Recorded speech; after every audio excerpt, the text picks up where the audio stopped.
कि अगर आपकी पढ़ने की सच में इच्छा है, ललक है, तो आप कोई सवाल ही नहीं रहेगा। जो बच्चा ये सवाल पूछता है कि मैं कितने घंटे पढ़ूँ मेरा आईआईटी क्रैक हो जाएगा, और for 99.9% students I don't think they need a book. आप अपनी कोचिंग का मटेरियल ढंग से कर दोगे, आप ऑल इंडिया 1500 तक रैंक आराम से ला सकते। Trust in your module, trust in your teachers, and that should be enough.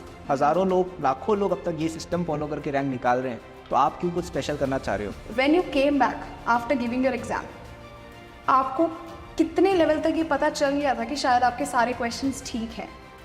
Hey guys, this is Kriti Sharma. Welcome back to my channel Creative Learning. Today we have a very special guest with us, Kalpit sir. He was the first person जिन्होंने 360 by 360 score किया था and he got AIR 1 in 2017. एक record के साथ साथ एक dream भी fulfil किया to get into IIT Bombay. So thank you so much first of all for giving us your time. और मेरे स्टूडेंट्स को आपसे बहुत हेल्पफुल इंसाइट्स मिलने वाली है because I am a person, मैं चाहती हूँ कि बच्चों को बेस्ट से बेस्ट डिलीवर हो। तो this is what world knows about you. Kalpit Veerwal as 2017 AIR 1 360 by 360, जो मतलब एक अनइमेजिनेबल चीज़ लगती है। बट कुड यू शेयर कि अपने बारे में कुछ ऐसी चीज़ें जो बच्चों को नहीं पता, या what are you doing currently, जिससे हम सब आपके बारे में और अच्छी चीज़ें जान पाएँ? So I will give a brief description of my journey. तो मैं उदयपुर राजस्थान से हूँ। पापा मम्मी मेरे दोनों गवर्नमेंट एम्प्लॉयज़ हैं। पापा नर्स हैं और मम्मी मेरी टीचर हैं। एक ब्रदर भी हैं जिन्होंने अपनी अभी he is a doctor, so MBBS उन्होंने भी एम्स से की है, MD भी एम्स से की है, और he is working right now as a doctor in nuclear medicine. तो बचपन से ही पढ़ाई का इन्वायरमेंट था एक घर पे। पापा एक छोटे से गांव से थे एंड हम शहर आए, फिर थोड़ा हमने पढ़ाई वढ़ाई में इंटरेस्ट था बचपन से ही, and I used to be the school topper. तो धीरे धीरे वही इंटरेस्ट बढ़ता गया, आगे की चीज़ें मैं पढ़ता था, काफ़ी सारे एग्ज़ाम्स वगैरह दिए 9वीं में, 7वीं 8वीं में, और पता चला कि एक अच्छा पोटेंशियल है नेशनल लेवल पे परफॉर्म वगैरह करने का। तो इनमें भी अब बहुत सारी कहानियाँ हैं छोटी छोटी जिनके बारे में मैंने अपने चैनल वगैरह पे बात की हुई है। तो धीरे धीरे वही सिलसिला चला, पढ़ाई करते गए, और 12th में JEE में अच्छी रैंक अपनी आई, और IIT बॉम्बे कंप्यूटर साइंस में एडमिशन मैंने लिया फिर।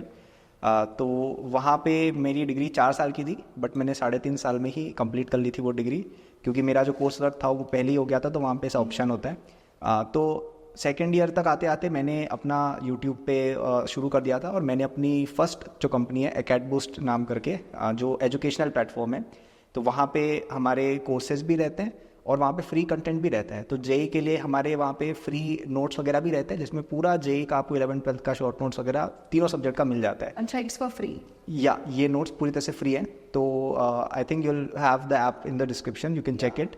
तो वहाँ पे आपको हमारे काफ़ी अफोर्डेबल कोर्सेज भी मिल जाएंगे for JEE preparation and for NEET and also it's there, and आपको वहाँ पे नोट्स भी हैं पूरे जो पूरी तरह से फ्री हैं। तो आई थिंक नोट्स तो everyone should check out because बहुत अच्छे, and I literally created them myself. तो एक ये कि आप नोट्स पढ़ रहे हो, एक कि अच्छे आपको क्वालिटी के नोट्स मिल रहे हैं, काफ़ी प्रूवन, राइट। तो वो मेरा फर्स्ट वेंचर था जो मैंने शुरू किया कॉलेज में, एंड वो काफ़ी अच्छा परफॉर्म कर रहा था। तो मैंने प्लेसमेंट्स में भी मैं नहीं बैठा बिकॉज वो बहुत ही अच्छा उसका सेल्स वगैरह उस समय था, एंड प्लेसमेंट का उस समय मुझे नीड नहीं लग रहा था।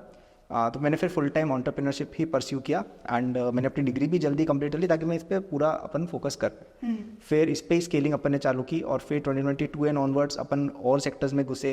Right now we are also into investing, finance, software, consulting.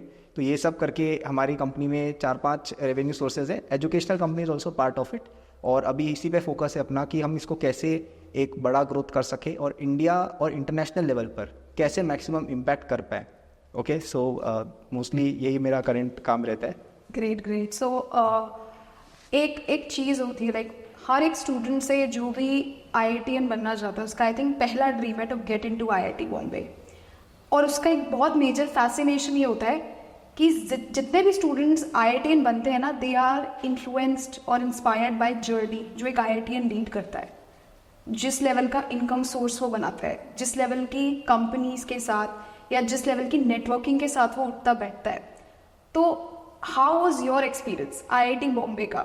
मतलब आपने वहाँ पे 3.5 years स्पेंड किए, आपका क्या एक्सपीरियंस था IIT बॉम्बे में, and do you find yourself lucky to be part of that institution? So IITs का जो एक्सपीरियंस है, कई लोगों को लगता है कि IITs के अंदर टीचिंग या इनमें कोई मैजिक है। देखिए आईआईटीज़ में टीचिंग ऑब्वियसली बहुत अच्छे लेवल की है, हमारे कई सारे प्रोफेसर्स इंटरनेशनल यूनिवर्सिटी से एजुकेटेड वहाँ भी पढ़ा चुके हैं, that is of course true.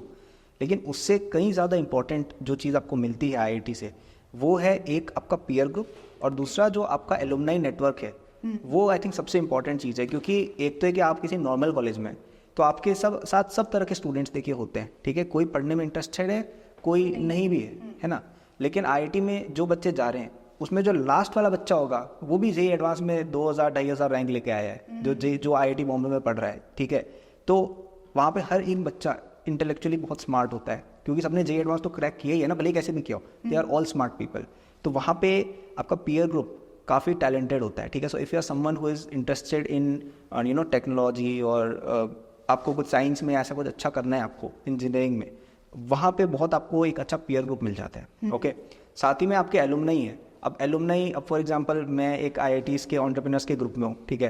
तो वहाँ पे हर एक बंदे की, किसी की यूएस में लिस्टेड कंपनी है, किसी की फाइनेंस में बड़ी कंपनी है, किसी की कंसल्टिंग में बड़ी कंपनी है, किसी की क्या है, किसी ने क्या, कोई बहुत बड़ा इन्वेस्टर है। तो everyone is talented in that group as well, सब के सब वहाँ पे भी बहुत बड़ी चीज़ें कर रहे हैं। तो ये जो एक नेटवर्क आपको मिलता है, एक जो एक्सेस मिलता है, आप मतलब किसी भी यूनिवर्सिटी में जाइए दुनिया की, आप किसी भी गवर्नमेंट एजेंसी में जाइए, आप किसी भी कंपनी में जाइए, आपको वहाँ पे एक बंदा मिल जाएगा कि आईआईटी बॉम्बे का है, आईआईटी दिल्ली का, आईआईटी खड़गपुर का, हर जगह आपको एक बंदा मिनिमम मिल जाएगा। तो वो एक कनेक्ट, जो डोर ओपनिंग वाला फैक्टर है, वो आई थिंक आईआईटी का सबसे बियॉन्ड एनीथिंग एल्स है।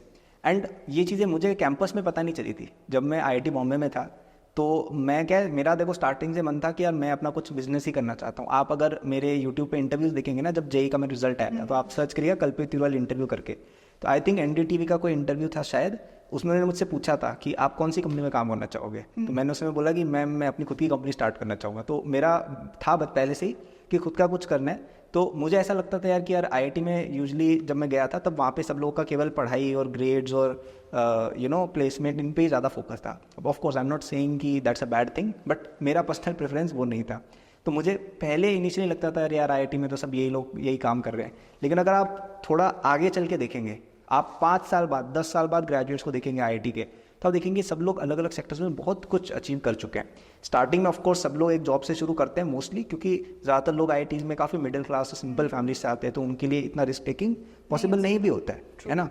अब I was a bit lucky यहाँ पे कि मेरा अच्छा इस्टेब्लिश कॉलेज में ही हो गया था, बट कई लोगों के साथ नहीं होता है, business takes time. Yeah so I got a bit lucky here कि मेरा कॉलेज में अच्छा इस्टेब्लिश हो गया था, अच्छा प्रॉफिटेबिलिटी वगैरह आ गई। लेकिन कई लोगों को 5, 6, 10 साल लगते हैं बिजनेस में अच्छा इस्टेब्लिश होने में। तो वो अनलेस आपके पास सेफ्टी नेट्स और कनेक्ट्स हैं जो कॉर्पोरेट इन्वायरमेंट में मिलता है, नहीं हो पाता। इसलिए ज़्यादातर लोग नहीं करते थे ये सब चीज़ें, सब लोग प्लेसमेंट्स और इनके ही करते थे। तो मुझे थोड़ा सा तब ऐसा लगता था अरे यार आईआईटी में क्या मतलब है, ये सब लोग वही कर रहे हैं। बट थोड़ा आगे जाके मुझे अब पता चल रहा है, धीरे धीरे मैं ग्रेजुएट हुआ हूँ, 2-3 साल हो गए, अब लग रहा है यार कि भाई आईआईटी जाने से कितना ज़्यादा बेनिफिट होता है इन टर्म्स ऑफ कनेक्ट्स और also in terms of confidence.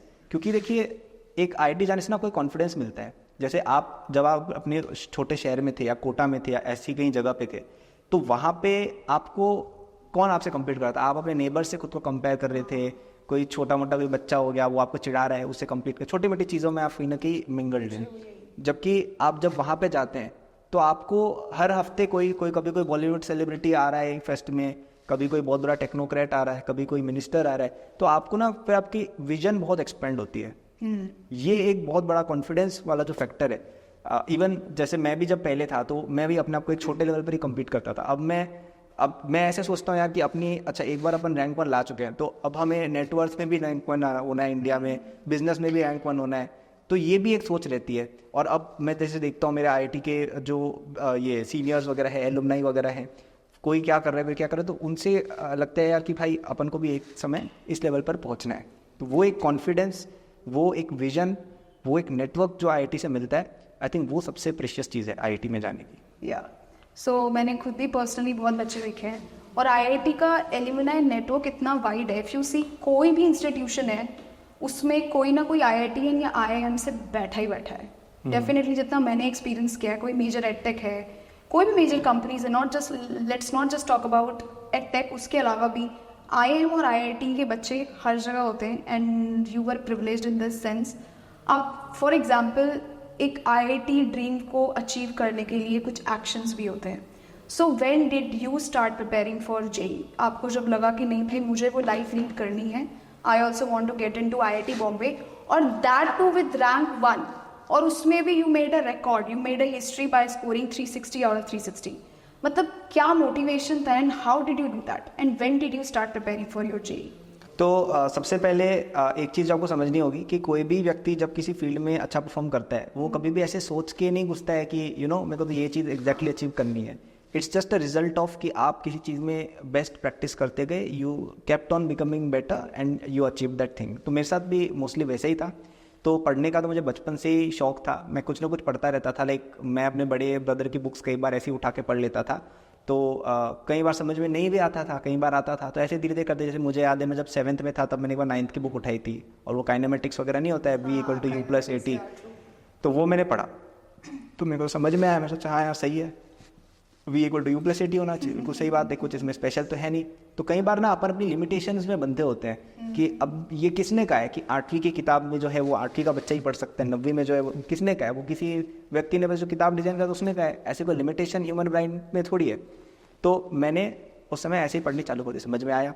अब कुछ चीज़ें नहीं भी समझ में आई, लेकिन उनको परसीवियर करते गए और बेटर होते गए. तो ऐसे करके मैं आगे की किताबें बहुत सारी पढ़ता रहता था बचपन में, जब मैं छोटा था तब से. तो ऐसे करके काफ़ी सारी चीज़ें अपनी पहले ही कवर हो गई थी, to be very honest. Maybe 11th-12th की जैसे H.C. वर्मा एक बुक आती है, वो मैंने मोस्टली 9th में ही कर ली थी 70-80%. अगेन कोई ऐसा नहीं था कि कुछ बहुत स्पेशल कुछ किया था, बस पढ़ते गए, जो चीज़ समझ में नहीं आई वापस पढ़ा रिपीट किया करते गए और हो गया. क्योंकि यही है जीवन में, देखिए यही है कि आप कोई चीज़ नहीं कर पा रहे हैं, आप 5 बार करें 10 बार करें, हो जाएंगे आपसे. तो बस थोड़ा पढ़ने का शौक था, पहले से चीज़ें पढ़ रखी थी, तो जेई प्रेप आसान हो गई. और 11th-12th में मैं ऐसे कोई एम नहीं कर रहा था कि भाई अच्छा जेई एडवांस, मतलब कोचिंग बिल्कुल मैंने ज्वाइन की हुई थी, लेकिन इतना मेरा कोई पैशन नहीं था जेई को लेकर. मैं बस पढ़ता था, मुझे चीज़ें पसंद थी. अब कई चीज़ें तो मैंने जेई के सिलेबस के बाहर की भी पढ़ी हुई हैं, ठीक है. फॉर एग्जाम्पल मैं एक कहानी आपको सुनाता हूँ. मैंने एक जैसे थ्योरी ऑफ रिलेटिविटी नाम करके एक है एल्बर्ट आइंस्टाइन की, ठीक है. तो मैंने स्पेशल रिलेटिविटी थोड़ी बहुत 11th में पढ़ी थी, ऐसे ही शौक में. वो जेई सिलेबस में बिल्कुल भी नहीं है, वो कॉलेज में आप पढ़ते हो. मैंने ऐसे ही शौक में पढ़ी. और आप यकीन मानिएगा, जेई मेन 2017 का जो पेपर है जिसमें मेरी रैंक 1 आई थी और फुल मार्क्स आए थे, उसमें क्वेश्चन वहाँ से आ गया था. सबने कहा था ये तो पूछना ही नहीं चाहिए, लेकिन वो मैंने कर लिया था क्योंकि मैंने वो पढ़ा था. तो अगर वो मैंने नहीं पढ़ा होता तो मेरी रैंक देखिए वो मार्क्स नहीं आते. तो कई बार एक्स्ट्रा पढ़ना या एक्स्ट्रा मेहनत करना वो आपको कई बार हेल्प कर जाता है. और मुझे लगता है मेरी रैंक उसी वजह से कहीं ना कहीं आई है कि मैं इतना अटैच नहीं था उस रिजल्ट को लेकर. तो ये जो छोटी छोटी चीज़ें हैं कि आप अगर किसी चीज़ को पैशनेटली करते हैं, क्योंकि मुझे तीनों सब्जेक्ट फिजिक्स केमिस्ट्री मैथ्स में मुझे पैशनेटली इंटरेस्ट था, तो मैं खुद ही ऐसे पढ़ता था उनको. ऐसे एम नहीं था कि भाई अच्छा अपन तो जेई की प्रिपरेशन कर रहे हैं. तो वहाँ पे मुझे लगता है मुझे एडवांटेज मिला. लेकिन फिर भी अगर मैं स्पेसिफिकली बताना चाहूँ तो एक कोचिंग मेरी 11th-12th की डेफिनेटली थी. और लेकिन मेरा ध्यान जेई प्रेप पे पूरी तरह से जो फोकस्ड ध्यान होता है कि भाई यार जेई पे ही अपन पूरी तरह से फोकस्ड हैं, वो मैंने कहीं ना कहीं 12th में सबसे ज़्यादा दिया था. कि 12th में अपन पूरी तरह से जेई पर फोकस थे कि यार जेई में अच्छी रैंक लानी है, उसके लिए बिल्कुल पढ़ रहे हैं, छोटी छोटी चीज़ें याद कर रहे हैं. बट 11th के एंड या इवन 12th की स्टार्टिंग तक मैं जस्ट फॉर अ नॉलेज या फन पर्पस पढ़ता था, और मुझे उसका काफ़ी एडवांटेज हुआ आगे चल के जेई में. ट्रू. एक ना बच्चों के अंदर मिसकंसेप्शन है, लाइक कि अगर मुझे IIT बॉम्बे में बैठना है या मेरे को IIT दिल्ली में जाना है, मेरे को जेई में अच्छा रैंक लेके आना है, एडवांस में अच्छा रैंक लेके आना है, उनके दिमाग में एक ये चीज़ है कि हमें उठ के या तो कोटा जाना पड़ेगा या तो हमें घर से दूर जाके पढ़ना पड़ेगा.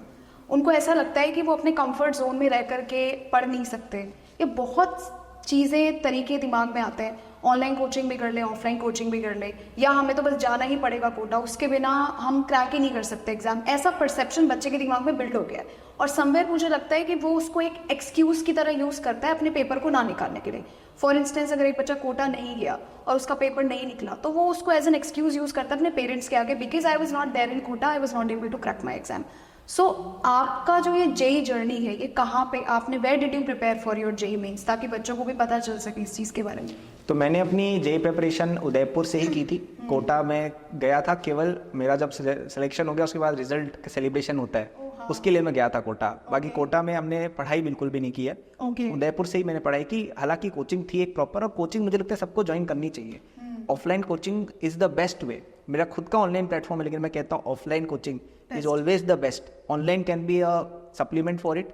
जैसे आपको हमने जो नोट्स बताया वो आप फॉर रिवीजन या फॉर पढ़ने के लिए, या कोर्सेज भी आप as a complement, as revision, as backlog बिल्कुल यूज़ करें. लेकिन एक ऑफलाइन जो कनेक्ट होता है टीचर के साथ, आई थिंक वो बहुत ज़रूरी है. और उसके लिए कोई ज़रूरी नहीं है आप कोटा जाएँ या आप किसी बड़े शहर में जाएँ। अगर आपके शहर में या आपके शहर के पास में कोई अच्छा डिसेंट कोचिंग है जहाँ पे अच्छे टीचर्स हैं, अच्छे रिजल्ट्स हैं, IITians निकल चुके हैं पहले, तो आप वहाँ ज्वाइन कर सकते हैं। क्योंकि मेनली ऑफलाइन में दो चीज़ें, एक तो टीचर के साथ पर्सनल कनेक्ट और एक स्टूडेंट्स का कंपटीशन वाला इन्वायरमेंट और एक पीयर ग्रुप, ये दो चीज़ें चाहिए। ये दोनों ही चीज़ें ऑनलाइन में नहीं मिलती हैं। और रैंक 99% बच्चे पर होती है, 1% प्लेटफॉर्म या टीचर या कोचिंग का फ़र्क पड़ता है। क्योंकि देखिए अगर कोचिंग की वजह से रैंक आती तो जो टॉप कोचिंग का टॉप बैच है उसमें सब बच्चों की रैंक 1 आ जाती है, 1 to 50 सब एक ही बच्चे हो जाते हैं। जो भी इंडिया का बेस्ट टीचर उनको बैठा दो तीनों को, बेस्ट रैंक आ गई सब बच्चों की। बट ऐसा नहीं है, क्योंकि वो सब आपकी मेहनत पर है। आप अगर मेहनती स्टूडेंट हैं, आप अगर इंटेलिजेंट हैं, आप अगर एफर्ट डालते हैं जो रिक्वायर्ड है, then you can get a rank 1 in any place. You can get it from your hometown, you can get it in a very small village also. और अगर नहीं है, आपको इंडिया के बेस्ट टीचर्स पढ़ाएंगे, आपकी रैंक नहीं आने वाली है। वही बोलते हैं ना, डेडिकेशन इज द की। कुछ करने के लिए चाह होती है ना, तो फिर आपको कुछ दिखता नहीं, आपको बस उतना रास्ता दिखता है कि मैं यहाँ से इतना कैसे जाऊँ, फिर वहाँ से उसके एक कदम आगे कैसे जाऊँ, वो फिर 100 कदम नहीं सोचता है, वो अपने आप चलते चले जाता है। दिस इज बिल्कुल। एक मतलब how you use to manage your schedule. मतलब एक होता है ना, स्कूल भी जा रहे हैं, देन कोचिंग भी है और खुद से भी पढ़ना है, तो आपका सेल्फ स्टडी का कितना रूटीन था कि मेरे को इतने घंटे तो सेल्फ स्टडी करना ही करना है। या फिर कई बार ट्यूशन से मॉड्यूल्स आ जाते हैं, कोचिंग से मॉड्यूल्स आ जाते हैं, मॉक्स आ जाते हैं, तो वो पूरा प्रिपेयर करना, मेरे को लगता है कि जिस बच्चे ने ये कोड क्रैक कर लिया ना, वो समवेयर इंक्लाइंड हो जाता है, उसके पास टाइम बच जाता है। अभी सबसे बड़ा कॉम्पिटिशन क्या है, ट्यूशन वालों को भी आपका टाइम चाहिए, कोचिंग वाले भी आपका टाइम मांग रहे हैं, ऑनलाइन क्लासेस भी आपका टाइम मांग रहे हैं, यूट्यूब पे तो टीचर्स मांग ही रहे आपका टाइम। तो सब एवरीबडी इज कम्पीटिंग फॉर एक स्टूडेंट के टाइम के लिए। तो एक स्टूडेंट अपना टाइम कैसे बनाए सेल्फ स्टडी करने के लिए, या आपने कितने घंटा सेल्फ स्टडी किया था अपने जेईई के लिए? तो मेरा ये मानना है कि आपका प्राइमरी मटेरियल एक होना चाहिए और एक आप सेकेंडरी मटेरियल रख सकते हैं for reference for extra practice. ठीक है, ये आप ऐसे स्प्लिट कर सकते हैं कि एक आपका कोई कोचिंग है ऑफलाइन, वो मेन मटेरियल है जहाँ पे आपकी जो मॉड्यूल या शीट्स मिलती है वो आप कर रहे हैं, और एक और आपने कोई ऑनलाइन कोर्स या कुछ ऑनलाइन चलो एक लिया हुआ है जस्ट इन केस कोई क्लास मिस हो गई, रिपीट देखना है। मुझे लगता है ये कॉम्बो एक बेटर है। 50 जगह का जाके करना कि ट्यूशन भी चल रही है, स्कूल, फिर कोचिंग, फिर online, I don't think it make sense. I think वो एक मिक्सचर बन जाता है अजीब सा, उससे कोई फ़ायदा किसी का नहीं है। मैनेज कैसे करना है, तो देखिए अगर आपकी पढ़ने की सच में इच्छा है, ललक है, तो आप कोई सवाल ही नहीं रहेगा। जो बच्चा ये सवाल पूछता है कि मैं कितने घंटे पढ़ूँ मेरा IIT क्रैक हो जाएगा, आप देखिए कितने बच्चे इनमें से निकालते हैं एग्जाम। क्योंकि जो बच्चा पढ़ रहा है वो ये क्वेश्चन नहीं पूछ रहा है, उसको पढ़ना, उसको अच्छा लग रहा है पढ़ना, फिजिक्स केमिस्ट्री मैथ्स वो पढ़े जा रहा है, उसको काम है वो किए जा रहे हैं। वो ऐसे सोच नहीं रहा है कि भाई अच्छा इतने घंटे पढ़ लिए, चलो मेरा काम हो गया, अब हमें नहीं पढ़ना, चलो आज किताब बंद करते हैं, कुछ और खेलते हैं। नहीं, तो आई don't think this should be a question. आपको जितना पढ़ पा रहे हो कंफर्टेबली, अगेन खुद को ऐसे स्ट्रेन नहीं करना है। जैसे मैंने कई लोग की ये भी आदत देखी है कि दिन में 15 घंटे 16 घंटे पढ़ते हैं, सोते होते हैं नहीं, ये बच्चे भी कभी सेलेक्ट नहीं होते। क्योंकि आपकी अगर आप में वो रिक्वायर्ड इंटेलिजेंस टैलेंट है तो आप 10-12 घंटे पढ़ के मैक्सिमम बता रहा हूँ ये मैं, जब एग्जाम टाइम है, दैट्स इनफ। बाकी आप दिन का अगर 8 से 10 घंटे मेरे हिसाब से लगा रहे हो कोचिंग को मिला के, चलो ठीक है मंडे को जैसे 4 घंटे कोचिंग है तो 4 घंटे आपने खुद से पढ़ लिया या 5 घंटे खुद से पढ़ लिया, दैट्स इट। ठीक है, संडे को चलो 8-9 घंटे पर खुद से पढ़ने बैठ गए, बाकी टाइम आप खेलो भी, आप कूदो भी, फिजिक का भी ध्यान रखो, फिजिकल फिटनेस का ध्यान रखो, मेंटल फिटनेस का ध्यान रखो, सो अच्छे से, ये चीज़ें भी बहुत इंपॉर्टेंट है। मैंने देखा है कई बच्चे 4 घंटे सोते हैं, अब 4 घंटे आप सोओगे तो आप कितना भी पढ़ लो दिमाग में फिट ही नहीं होंगी चीज़ें, आप पूरे टाइम ड्राउजी रहोगे, कुछ समझ में ही नहीं आएगा। So you have to balance everything. अपनी पूरी लाइफ को जेई बना लेना, I don't think it make sense. मैंने तो वो नहीं किया था एंड रैंक आ गई थी, तो आप भी बिल्कुल कर सकते हैं। शेड्यूल आपका मेरे हिसाब से सबसे पहली चीज़ जो इम्पोर्टेंट है वो है आपका कोचिंग का मटेरियल होना चाहिए। क्योंकि for 99.9% students I don't think they need a book. आप अपनी कोचिंग का मटेरियल ढंग से कर दोगे, आप ऑल इंडिया 1500 तक रैंक आराम से ला सकते हो। वो तो केवल एक्सपीरियंस क्वेश्चंस है ना, वो सारी चीजें। अभी आजकल के बच्चे का पता माइंडसेट क्या है, कोचिंग मॉड्यूल देगा, अरे यार कोचिंग ने मॉड्यूल्स दे दिया, वो तुम्हारे लिए दिया, तुम गए इसलिए हो ना कोचिंग पे, why did you go to coaching?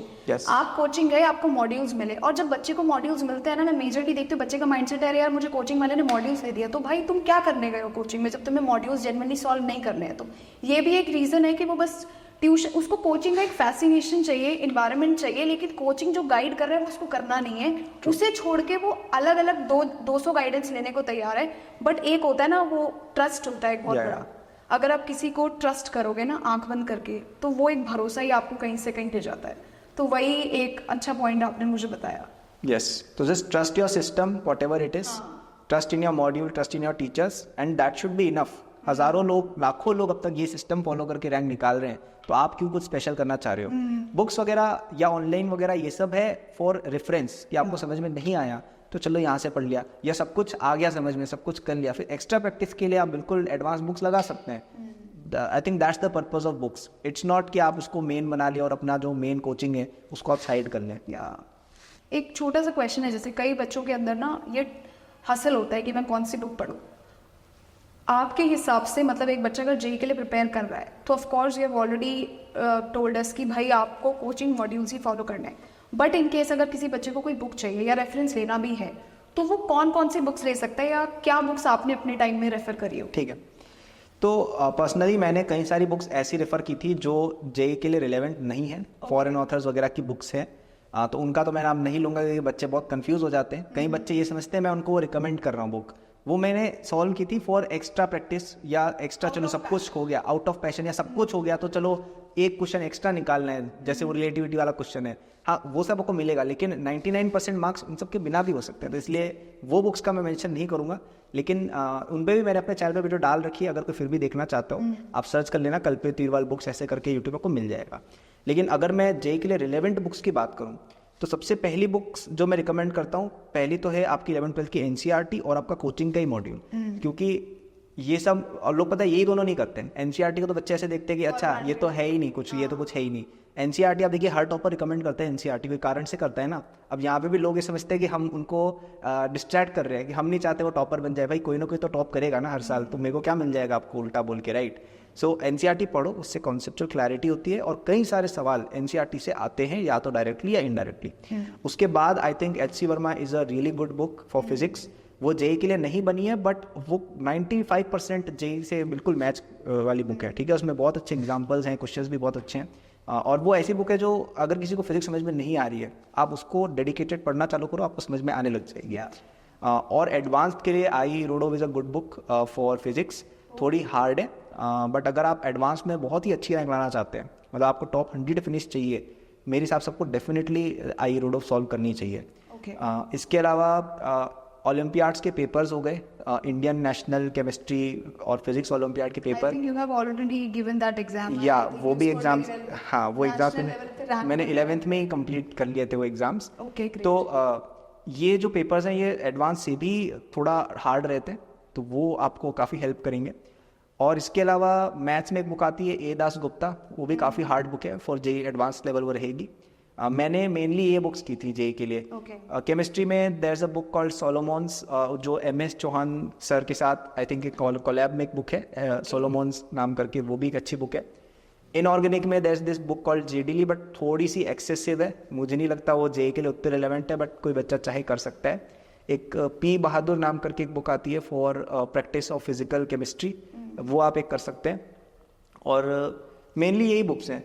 Again अगर आप इन बुक्स पे ध्यान देंगे, ये बुक्स नेसेसरीली जेई के लिए बनी भी नहीं है, या फिर इनसे जेई का सिलेबस नेसेसरीली कंप्लीट पूरा नहीं होगा, लेकिन आपने अगर अपना कोचिंग का मॉड्यूल कर लिया है उसके बाद आप इन बुक्स को करिए, आप एक नेक्स्ट लेवल एस्पिरेंट बनेंगे जिसकी top 100 finish, top 200 finish definite आएगी। अगर आपने ये सारी books with your coaching module, with your NCERT की है, definitely I can even guarantee that on paper कि solve all this books you will get a rank 500 और लेस। I'll try to mention all the key points. जो भी books बताई है मैं कोशिश करूंगी कि डिस्क्रिप्शन पे कहीं से लिंक डाल दूँ, या फिर जो भी बुक्स बताइए मैं डिस्क्रिप्शन पे एक बार उसको नेम कर दूँ फॉर यू कि आप उसे देख सकते हैं। और अगर समवन बहुत एक्सपीरियंस्ड आपको बोल रहा है तो I think you should definitely recommend those books, you should definitely study those books, that would be great for you.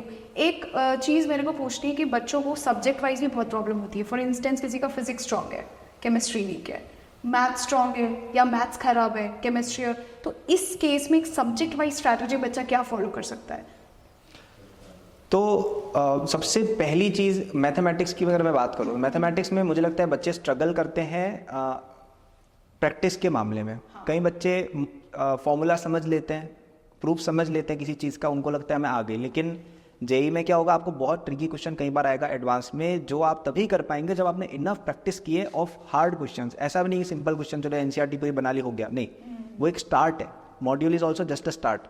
आपको फिर जेई एडवांस के PYQs करने, हो सके तो मैथ्स ओलंपियाड के क्वेश्चन भी बनाओ, ए दास गुप्ता सॉल्व करो, तो वहाँ पे वो इनफ प्रैक्टिस आपको मिलेगी। तो जितनी प्रैक्टिस आप करोगे उतना ज़्यादा मैथ्स में आप प्रोफिशिएंट हो, क्योंकि JEE advance JEE main is not like कि क्लास 10th बोर्ड्स है कि अच्छा ये टाइप ऑफ क्वेश्चन है बस ये आएगा, उसमें कुछ भी आएगा रैंडम, ठीक है। तो वो आप नहीं, अगर आपको फेस करना आता है उस तरह का तो आपसे नहीं होगा वो। So for that practice is needed. Maths में it's all about practice, chemistry में इट्स ऑल अबाउट रिविजन। आपने जितना ज़्यादा इनऑर्गेनिक रिवाइज किया, जितना ज़्यादा ऑर्गेनिक में भी बहुत सारे रिएक्शंस बाद में आते हैं, और 50 से 100 रिएक्शन हो जाते हैं केमिस्ट्री में जेई एडवांस के सिलेबस के खत्म होते तक। और वो अगर आपको मतलब अगर आपने प्रैक्टिस की है इनफ, आपने इनफ बार रिवाइज किया है तो वो एकदम ऐसे ऐसे होता है। लेकिन अगर नहीं किया तो आपसे एक चीज़ समझ में आपको नहीं आएगी। So I think it's very important to revise a lot in chemistry, that would be one keyword.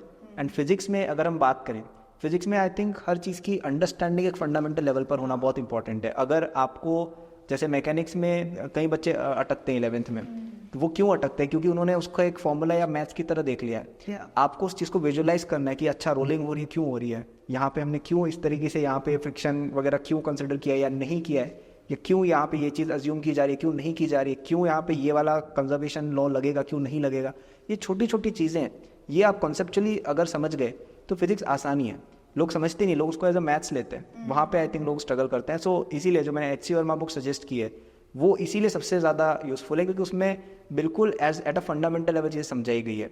Even मेरे कोर्सेज में भी मैंने पूरा कोशिश किया, जैसे आप मेरी ऐप पर जाते हैं तो वहाँ पे हमारे कोर्सेज रहते हैं, तो उसमें फिजिक्स मतलब तीनों का कवरेज वैसे मैंने किया हुआ है, लेकिन फिजिक्स में स्पेशली मैंने हर चीज़ को ऐसे समझाया यार कि अगर किसी को जीरो नॉलेज है और वो शुरू कर रहे हैं, क्या आप उसको समझा सकते हो? आपको उस लेवल पे फंडामेंटल क्लियरिटी होनी चाहिए। वो अगर आपने अचीव कर लिया फिजिक्स में, I think then you are golden. तो 3 शब्द है, मैथ्स में प्रैक्टिस, केमिस्ट्री में रिवीजन, और फिजिक्स में फंडामेंटल्स। आई थिंक ये अप्रोच सेंट्रल होनी चाहिए स्टूडेंट की प्रिपरेशन। और एक मैंने भी एक चीज़ नोटिस की है ना, बच्चों में होता क्या है, जब जेई के लिए बच्चा प्रिपेयर करता है ना, तो हर एक बच्चे का प्रिपरेशन एक स्टेट पे नहीं होता। फॉर इंस्टेंस एक बच्चे को बेसिक्स क्लियर है तो उसको हम थोड़ा ऊपर से भी पढ़ाएं उसको समझ जाएगा, बट कई बच्चे ऐसे जिनके बेसिक से बिल्कुल साफ होते हैं, वो 9th में जब पढ़ रहे थे तो भी उन्होंने ध्यान नहीं दिया, 10th में भी नहीं दिया, जैसे 9th के काफ़ी बेसिक्स 11th में रिपीट होते हैं। तो वैसे ही जब हम जेई के लिए प्रिपेयर करते हैं तो बच्चा एक बहुत मेजर चीज़ भूल जाता है, अपने फंडामेंटल्स को स्ट्रॉन्ग करना। जो छोटे छोटे कॉन्सेप्ट्स हैं, फ्रिक्शन के, फोर्स के, जो बहुत बेसिक चीज़ें हैं, वो फंडामेंटल्स बच्चा क्या नहीं करता है, फुलफिल नहीं करता है। तो गाड़ी को चलाने के लिए ना उसका मैकेनिक स्ट्रॉन्ग होना चाहिए, छोटे से छोटे नट का भी एक बहुत बड़ा रोल होता है। तो बच्चे के दिमाग में ये भी बस मिसकंसेप्शन है कि वो बस फैसिनेट है कि मुझे कोई सोर्स ला के दे दो मैं पढ़ लूँगा, बट वो अपने अंदर नहीं देखते कि क्या मेरे बेसिक्स क्लियर है, मैं उस पोजीशन पे हूँ कि मैं इस पर्टिकुलर बुक को पढ़ सकता हूँ या देख सकता हूँ, या जो मेरे ट्यूशन का मॉक आ रहा है या जिस लेवल की पढ़ाई मेरे ट्यूशन या कोचिंग में कराई जा रही है मैं उसको समझने लायक हूँ। तो उसके लिए मैं हमेशा बच्चों को कहती हूँ कि जब भी आप किसी जर्नी में जा रहे हो उसका लेवल देखो। आप जब एक फ्री क्लास लेने जाते हो, demo class, you will get to know कि क्या इन्वायरमेंट है, कौन पढ़ा रहा है, कैसा पढ़ा रहा है। जस्ट यू सेड कि आपने बेसिक से पढ़ाया, बट हर जगह उसको ऐसा इन्वायरमेंट नहीं मिलेगा। वो कोचिंग में जाएगा, मे बी उसका टीचर डायरेक्टली एक ऐसी चीज़ बता रहा है जो वो प्रिडिक्ट करे कि बच्चे को आती है। यहाँ पे बच्चा फिर ट्यूशन से ही पीछे होता चले जाता है और उसके बैकलॉग्स क्रिएट हो जाते हैं। तो वो बैकलॉग से डील करने का क्या तरीका हो सकता है? तो बैकलॉग्स का डील करने का सबसे पहला तरीका जो है कि आप आने ही मत दो, क्योंकि बैकलॉग्स क्लियर करना बहुत डिफिकल्ट है जेई में। ये कोई आपकी 11वीं 12वीं नहीं चल रही है बोर्ड एग्जाम की, अच्छा आप 2 महीने में पढ़ लिया, क्योंकि सिलेबस इतना हैवी है, इतना डेप्थ में और इतना स्पीड से चलता है कि it's very hard even for a very bright and intelligent student. जैसे इवन मेरी भी कभी कभी, जैसे एक बार मेरी पूरी 11th-12th में एक बार बस छुट्टी ली थी, 11th में मैं बीमार हो गया था, 2 दिन में क्लास नहीं गया था, और वो 2 दिन में मैं इतना डिस्टर्ब हो गया, मैं इतना सिलेबस छूट गया तो समझना बहुत हार्ड होता है अगर एक बार चीज़ छूट गई। वो छुट्टी नहीं ली सीरियसली? 2 दिन ली थी बस, 11th में ली थी एक बार। स्कूल की कोचिंग की मतलब आपने सीरियसली बस एक छुट्टी ली है पूरे कोचिंग में? हाँ, और स्कूल में भी मेरा अटेंडेंस काफ़ी अच्छा रहा था। तो आपने अगर कोई चीज़ मिस कर दी तो वो कवर करना is very very extremely hard. ठीक है, तो पहले तो आने ही मत दो, लेकिन अगर चलो अब आ गई है तो अब क्या कर सकते हैं, तो उसका मैं बताता हूँ। तो पहला आपको क्लियर टारगेट सेट करना होगा कि अपना इतना सिलेबस लैकिंग है और इसको हमें इतनी डेडलाइन तक कवर करना है, पूरा प्रॉपर रिटर्न करके प्लान बनाना होगा और उसके लिए टाइम एलोकेट आपको करना पड़ेगा। जैसे संडेज़ को कर सकते हैं आप, आपके कोचिंग में कभी कभी ऑफ होता है, स्कूल में ऑफ होता है, दिवाली ब्रेक वगैरह ये सब ब्रेक्स होते हैं, ये बेस्ट टाइम होते हैं इन चीज़ों को करने के। और इस टाइम में ऐसे 50-50 मत करना कि चलो आज दिवाली ब्रेक है, आधे दिन मस्ती आधे दिन काम। दिवाली के दिन चलो ठीक है फोड़ लेना पटाखे, बट बाकी दिन यू आर सपोज टू कि पूरे दिन बैठ के पढ़ना है अच्छे से और सब कुछ जो बैकलॉग है क्लियर करना है। बेसिक लेवल पर बैकलॉग क्लियर कर लो, वो भी इनफ होता है। ठीक है, बैकलॉग क्लियर इनफ, मतलब ऐसा ज़रूरी नहीं है कि आप बिल्कुल जेईई एडवांस से क्वेश्चन बनाने लग गए, आपको कॉन्सेप्ट समझ में भी आ गया, सिंपल क्वेश्चन एनसीईआरटी के जेईई मेन के मॉड्यूल के होने लग गए, दैट्स इनफ, ठीक है। इनफैक्ट मेरा जो कोर्स है ना वो बना ही इसी चीज़ के लिए कि रिवीजन के लिए, बैकलॉग क्लियरिंग, उसमें सबसे सेंट्रल उसका पॉइंट ये है कि अगर आपको बहुत ज़्यादा बैकलॉग है वहाँ पे आपको सबसे ज़्यादा इफेक्टिव रहेगा। तो आप कम सिलेबस ही कवर करो, बैकलॉग क्लियर करनी है तो बहुत ज़्यादा एडवांस में जाने का बाद में टाइम मिलेगा, लेकिन स्ट्रगल बच्चा करता है जो बेसिक बिल्डिंग ब्लॉक है, जैसा आपने बात भी की थी, वो आपको पहले कवर करना है और वो रिलेटिवली ईजी है, that you can cover on weekends, holidays and all. And source आपको सिंपल रखना है, सिंपल सी चीज़ से पढ़ो, एनसीईआरटी से पढ़ लिया, नोट से पढ़ लिया, और मॉड्यूल की फर्स्ट एक्सरसाइज जो सिंपल होती है वो कर ली, दैट्स इनफ। आपको कोई ज़रूरत नहीं है जेईई एडवांस के या बहुत ही डिफिकल्ट बुक्स लगाने की, just to simple stuff, maybe theory notes plus maybe 100 questions की practice, that should be enough for every topic. Yeah एक चीज़ होती है रिविजन स्ट्रैटेजी। डजेंट मैटर हम कितना पढ़ लें, मैं आज 8 घंटा पढ़ लूँ, if my revision is not strong, क्योंकि ब्रेन भी साइंटिफिकली काम करता है, राइट, एक साइंस है। अगर हम रिविजन नहीं करते हैं, बच्चा क्या करता है, पढ़ता जाता है, लाइक 1 महीने तक वो पढ़ ही रहा है and he is not revising those concepts. तो how to do effective revision, yeah what were your strategies revise करने के लिए कि भाई अगर आपने फॉर इंस्टेंस एक हफ्ते में एक चीज़ पढ़ी है तो वो आप इतने टाइम तक रिटेन कैसे कर पाए हो, बिकॉज यार एयर 1 लेके आना इन 360 आउट ऑफ 360 मतलब आपका एक भी कॉन्सेप्ट वीक नहीं था, that's why you were able to crack that number. तो पहले तो रिविजन कैसे करना चाहिए एक बच्चे को कि वो भी अफेक्टिवली अपने पढ़ी हुई चीज़ों को एग्जाम में परफॉर्म करके आ सके।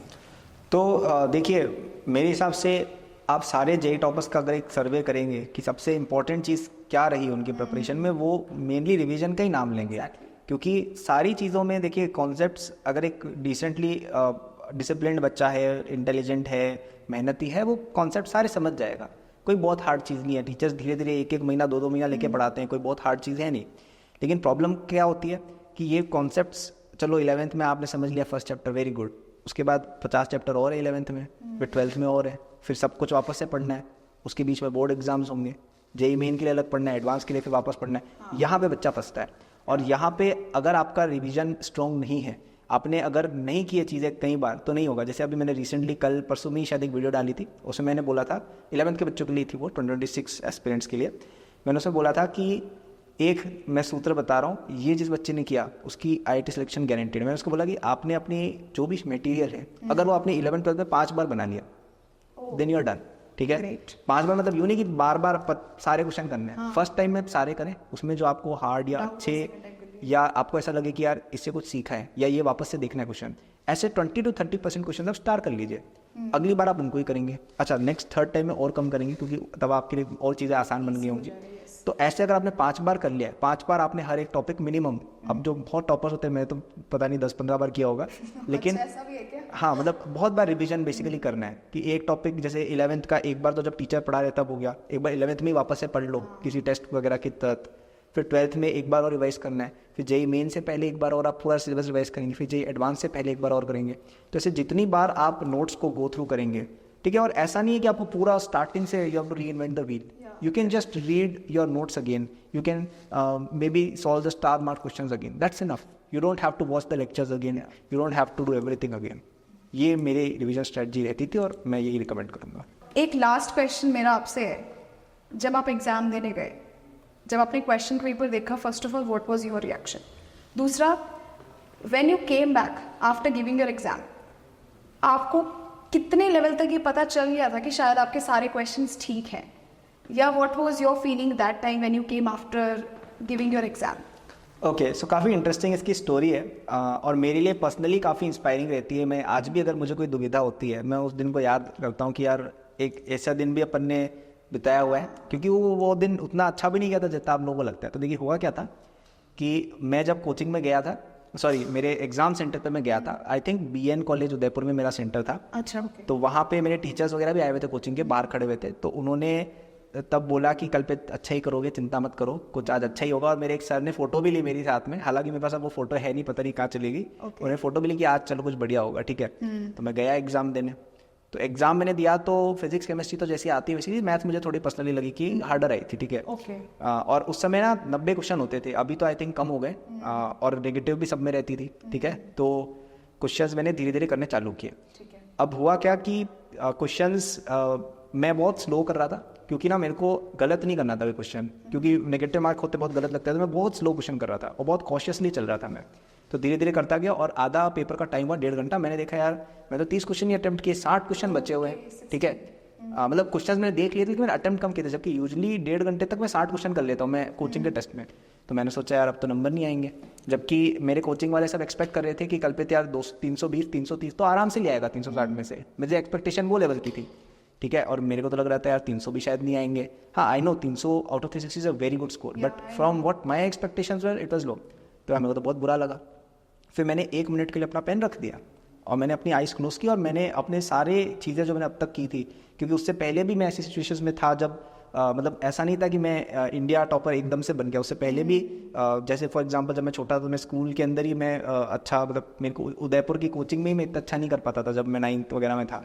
तो मैंने याद किया यार कि वहाँ से अपन जब एक समय उदयपुर में ही अपन 5वें 6ठे नंबर पे थे, वहाँ से उठ के जैसे NTSC में मेरी रैंक 1 आई थी 10th में, तो अपन वहाँ तक भी गए थे ना एक समय पर। तो अपन में पोटेंशियल बिल्कुल है, ठीक है। और मेरे सर ने भी मेरे को कहा था, एक्चुअली क्या था 12th का जो लास्ट पीरियड था ना उसमें मैं इतना रिवाइज वगैरह थोड़ा कम कर रहा था, थोड़ा मैं मस्ती के मूड में ज़्यादा आ गया था, ठीक है। तो मैंने अपने सर को भी एक दिन पहले बोला था कि यार सर कॉन्फिडेंट कम लग रहा है, थोड़ा पढ़ाई लास्ट में कम किया। तो मेरे सर ने भी बोला था यार कि कल पे तुमने इतने सारे एग्जाम्स वगैरह निकाले हैं और इतने अच्छे तुम स्टूडेंट हो, तो एक दिन उन्होंने मुझे एग्जांपल दिया कि यार सचिन अगर एक दिन टेस्ट प्रैक्टिस नहीं करे ना, नेट प्रैक्टिस, वो फिर भी सेंचुरी मार सकता है। तो मैंने वो सब चीज़ें उस समय याद की कि यार अभी तक चलो ठीक है अच्छा नहीं हुआ, लेकिन अभी आधा टाइम बचा है, इसमें अपन अपना बेस्ट देंगे। फिर मैंने अपनी आइज़ ओपन की, 1 मिनट तक मैंने लिटरली कुछ भी नहीं किया था तब, और फिर मैं पेपर करता गया, ठीक है। ऑफ कोर्स मैंने बाकी 60 क्वेश्चन पहले देख लिए थे, ऐसा नहीं था, मतलब वो होता है स्किप करते हैं, ग्लिम्स किया था। तो अब मैं बस करता गया, मैंने कुछ नहीं देखा ना इधर ना उधर, और एग्जाम की घंटी बज रही थी तब मैं लास्ट क्वेश्चन अटेम्प्ट कर रहा था, ठीक है। 10 मिनट लास्ट के बचे थे, मुझे याद है 4 क्वेश्चन में मुझे अभी भी कन्फ्यूजन था। फिर उसमें कुछ तो अपन ने सोचा यार कि चलो इसमें ये करते हैं, मतलब अपन ने कुछ किया, मतलब टैक्टिक्स नहीं थे, मतलब डिफिकल्ट क्वेश्चन नहीं होते कुछ, लास्ट में कुछ हो नहीं रहे। और लास्ट में एक मैथ्स का क्वेश्चन मुझे याद है कि यार एक क्वेश्चन मेरे से बिल्कुल ही नहीं हो रहा था, लेकिन वो भी मेरे वो घंटे के बाद पेपर कलेक्ट करने वाले आते हैं ना, तब ऑनलाइन नहीं होता था, ऑफलाइन पेपर होता था। तो वो जब आई वो में से 3-4 सीट आ गई थी, मुझे याद है मुझे तब वो क्लिक हुआ यार ये चीज़ अपने की हुई है, और मैंने उसको लिटरली तब सर्कल किया, उसके जस्ट 1 सेकंड बाद मेरी शीट ले ली गई। तो मैं एग्जाम सेंटर से काफ़ी हैप्पी हुआ निकला कि सारे क्वेश्चन अटेम्प्ट हो गए। तो मेरे पापा मुझे बाहर लेने आए थे, उन्होंने पूछा कि कल पे कितना आएगा। मैंने बोला कि पापा 300 से 360 के बीच कितने भी आ सकते हैं। मैंने मजाक में बोला था वो कि 300 से 360 कितने भी आ सकते हैं, तो मैंने सारे अटेम्प्ट किए। ऐसा सोचता तो कोई भी नहीं है कि भाई 360 आ जाएंगे, क्योंकि नेगेटिव ऑफ कोर्स होते हैं। और घर पे गए, आंसर की देखी तो 355 आ रहा था, ठीक है। अच्छा, आपने एक कुछ मिस कर दिया उसमें? नहीं, एक क्वेश्चन मतलब एक क्वेश्चन में नेगेटिव हो रहा था, क्योंकि एक क्वेश्चन ऐसा था जिसमें एक कुछ वर्डिंग का कुछ इशू था, ठीक है। ओके, तो ठीक है। अब मैं क्या है, मैं थोड़ा सा पर्टिकुलर हूँ वर्डिंग को लेके, तो मैं मतलब उसमें इंग्लिश थोड़ी इस तरह से लिखी थी, मुझे लगता है इसका आंसर ही होना चाहिए, क्योंकि इसमें इंग्लिश की ग्रामर कुछ इस तरह से, ऐसा एक क्वेश्चन था। ओके, ठीक है। अब मुझे याद तो नहीं रहा क्या क्वेश्चन था। तो उसमें कुछ कोचिंग कह रहे थे कि ये होना चाहिए, कुछ कोचिंग कहते ये होना चाहिए। मैंने बोला सर ग्रामर लगाओ इसमें, ये होगा, ठीक है। यहाँ पे इंग्लिश देखिए आपकी काम आती है। तो मैंने बोला, उन्होंने बोला कि कल पे थी इतना कौन इंग्लिश सोचता है यार, क्या तुम फालतू बातें कर रहे हो, इस क्वेश्चन का यही पैटर्न। मैं बोला नहीं सर ग्रामर तो यही लिखी हुई है, ये होना चाहिए इसका। फिर फाइनली जेईई मेन के ऑफिशियल आंसर के उन्होंने मेरा वाला ही माना था, कोई कंट्रोवर्सी भी उसमें नहीं क्रिएट हुई, और अपने फुल मार्क्स आए थे। तो उस दिन तो बड़ा अच्छा लगा था। और रिजल्ट के दिन तो कुछ स्पेशल नहीं फील हुआ, क्योंकि तब तक ऑलरेडी अपन मन में सेलिब्रेट कर चुके थे। बट रिजल्ट के दिन भी काफ़ी चीफ मिनिस्टर वगैरह ने मुझे कॉन्ग्रेचुलेट किया, काफ़ी मिनिस्टर्स के और बड़े बड़े लोगों के फ़ोन आए थे, media and all were there. तो वो बहुत स्पेशल दिन था, मतलब मेरे फैमिली को भी काफ़ी प्राउड लगा, और एक सेंस ऑफ अचीवमेंट काफ़ी बड़ी मिली थी। तो ये थी उसकी स्टोरी थी हिस्ट्री वाली। पर्सनली मैं भी शेयर करूँगी कि उस टाइम पे आई वाज इन क्लास 11 और ये मेरे सीनियर थे, आई थिंक 12th में उस समय आप रहे होंगे जब जेईई मेंस अटेम्प्ट किया था। तो मैं जब स्कूल से घर गई थी ना उस दिन, तो एक हाइप होती है, मेरे कुछ टॉपर फ्रेंड्स थे, तो टॉपर्स का टॉपर सर्कल होता है, सबको जेईई निकालना होता है। तो एक हाइप आई कि कोई कल्पित वीरवाल करके इंसान है जिसने 360 में से 360 स्कोर कर लिया। तो ना हमारा अगले दिन एक फिजिक्स का टेस्ट था नॉर्मल सा, तो हम बोल रहे थे यार हम क्या है, हम एक फिजिक्स का टेस्ट नहीं कर पा रहे 30 नंबर का। अगला बंदा 360 में से 360 नंबर ले गया। यू इमेजिन, मतलब कहने को ना ये बहुत छोटी चीज़ लगती है, आपको कहना बहुत आसान है, मैं यहाँ पे बहुत ईजिली बोल सकती हूँ, बट यू इमेजिन ना 360 out of 360 it's a big day. Even जब कोई ऑनलाइन आंसर की आती है और वो सॉल्व भी करते हैं ना ऑनलाइन, तो वो भी 3-4 बार देखते हैं कि कहीं ये गलत तो नहीं है। तो वो करने के लिए आई बिलीव कि इंसान बहुत पहले से मेहनत करता है जो लोगों को नहीं दिखती है। वो सारी में कर्टन होता है, जब आप थिएटर से पहले कर्टन लगा होता है, तो फिर जब वो खुलता है तब पता चलता है कि पीछे बैक स्टेज क्या चल रहा था। तो आई होप यार सारे बच्चे बहुत इंस्पायर्ड होंगे आपकी जर्नी से, आपकी जो भी वैल्यूएबल इंसाइट्स थे, आपके जो नोट्स हैं, जो भी आपका सब कुछ ऐप लिंक है, everything I will give in description box. मैं चाहती हूँ जो बेस्ट से बेस्ट स्टडी मटेरियल है वो आपको मिले, और इन्होंने इतनी हेल्प की आपकी इंसाइट्स के लिए, तो I want every one of you to see his channel also, his personal guidance.